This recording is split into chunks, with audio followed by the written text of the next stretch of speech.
to Laurie-Ann, I had a huge task ahead of me.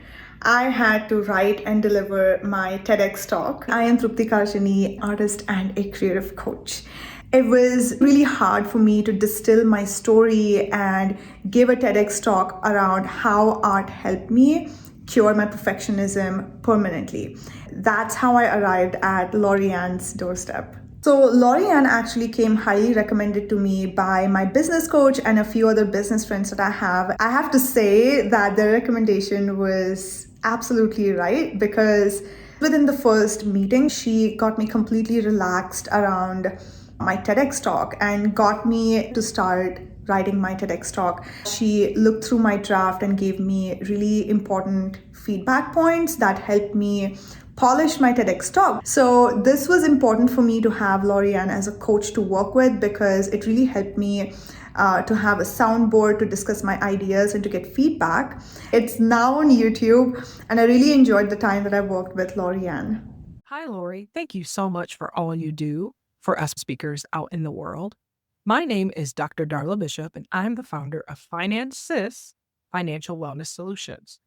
I'm relatively new to the professional speaking world after 2 decades in academia, where sharing my research and knowledge at conferences is a regular part of my work. My question for you is, how important is it to invest in a polished speaker video?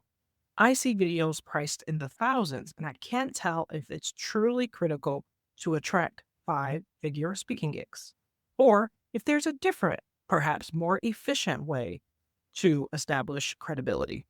Thanks so much for your guidance. Hey, Darla, thank you so much for your question. And I get this a lot. Should I be investing in the speaker video, a speaker reel, a sizzle reel? I mean, there's all different names for this. So here's what I think regarding this, especially right here, right now. I think a lot of the advice that we or you may have heard is really based on the past. You got to have a sizzle reel. You got to have the speaker reel. Every meeting planner knows that this is some of your best stuff. This is not necessarily how you are going to perform on their stage.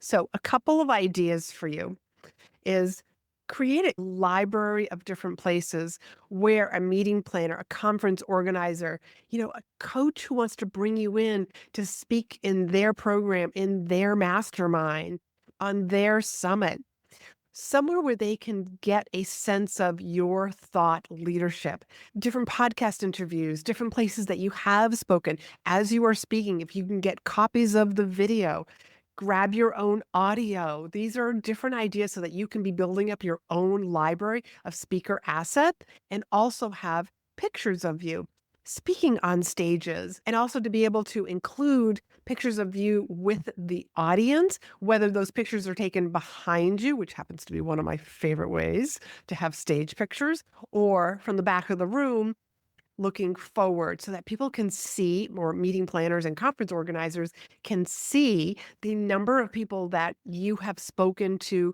in the past. Because then your meeting planners, whoever is trying to book you, is going to feel safe hiring you because they'll know she's not going to freeze when she gets up there. So that's most important. But have a library of different pieces of thought leadership. So something that I'm thinking of, you literally on your website could have some of your phrases, and then to learn more, listen to this podcast episode. And you could even tell people go to this minute, or it could be even sending people over to watch a video or host the video right there on your website versus sending them over to YouTube would also be a brilliant idea. And you can even queue it up for them. Listen here, start listening at this time. But what you're trying to do is just give people a taste of your thought leadership. That is really the goal of these sizzle reels. So I don't think you actually need to be spending thousands of dollars because whoever's going to be booking you knows it's your best, most polished stuff. Let's give them a variety of different pieces of information that they can actually go and binge and then fall in love with you. So I hope that was helpful. Do you have a question that you would like to have answered on the Be in Demand show? All you have to do is go to pipe.com/BID, and that link is down below. And if you get a little tongue-tied and you're not even quite sure how to start that off once you hit record, don't worry, down below there is a short template that you can follow. So till next time, be in demand.